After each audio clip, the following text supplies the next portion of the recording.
we're here with the owner of Arlington Heights Ford, Tony Guido, to give us a little bit more about some of the interesting new Ford products. So Tony, I know that you just had an announcement here today, and we've recently actually got a chance to test the new Ranger. So tell us a little about the Ranger Explorer product line. Well, we're excited about having the new Ranger back in our model line because we've had it missing for a few years, and back right now it's another segment of customers we're gonna grab and pick up some sales on that because everybody wants some type of pickup truck, okay, for smaller jobs, and it's a good market for us at this time. Sure. What about the Explorer? I know that was just announced here today.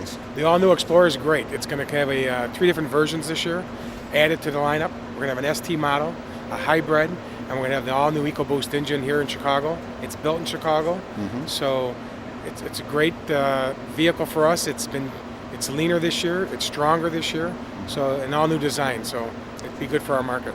Now I know this is the 111th Chicago Auto Show. I know you are on the board. Are you guys excited about what's to come here for 2019? Everybody visits the auto show, they want technology. They want to see the new products, the autonomous vehicles, electric vehicles. It's a place where people can shop. We've got 1 million square feet. We've got 1,000 vehicles available. We've got charity night for local 18 charities in Chicago. It's a great event, 10 days, it's a good time. Great. So what can we expect out of the Ford display this year here at the Chicago Auto Show? Well, you got to make sure you see the all-new Mustang, okay? The Explorer for one, the EcoSport. The whole market looks like it's turning to SUVs.